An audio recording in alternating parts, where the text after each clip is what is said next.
Have you ever went up for that big promotion? Or maybe you've applied at a major corporation.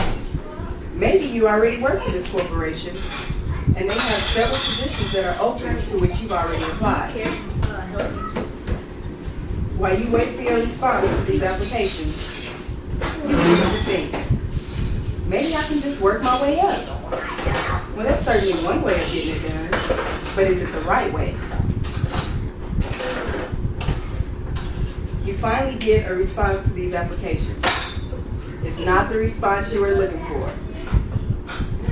They didn't consider you for any of the positions to which you recently applied. Why not? Because you don't have enough education. I currently work for a great agency.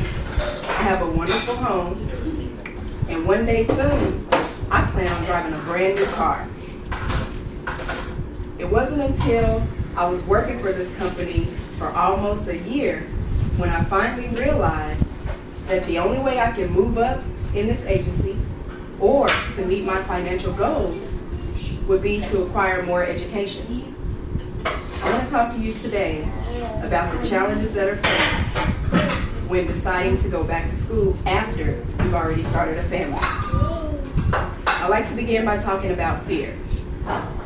I looked up the word fear, and the definition read, to be afraid of. Fear stops people from doing lots of things.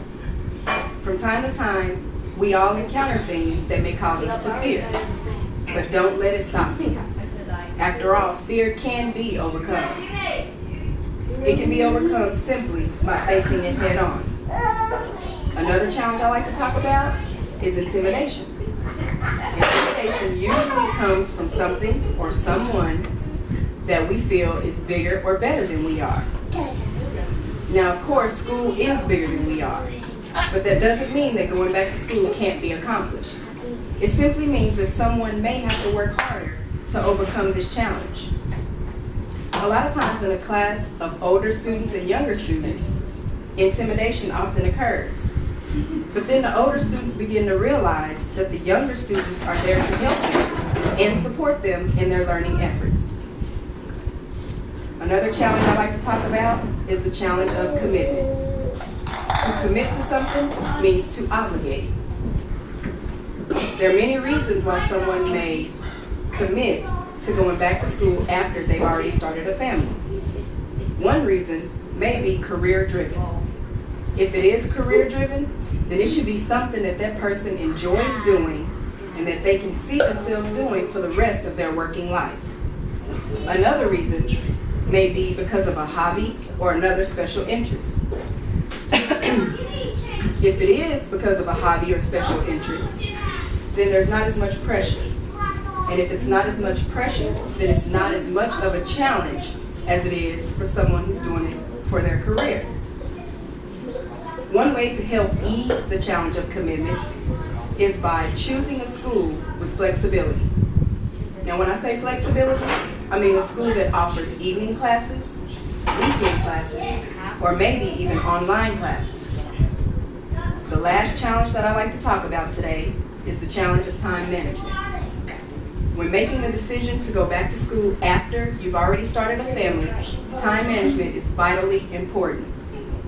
A lot of people think it's one of the toughest challenges that they will have to face when they make that big decision.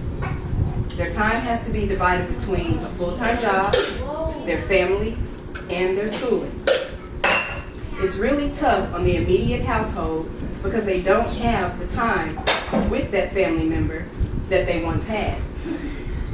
Extended family is also affected by this decision.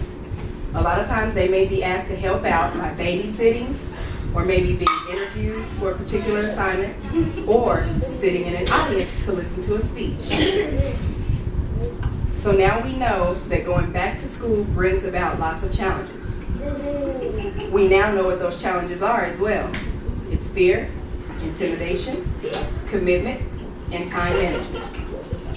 And for those of us who have taken on this huge step in our lives, my hope is that you will find comfort in knowing that going back to school after starting a family can be achieved. Thank you for listening.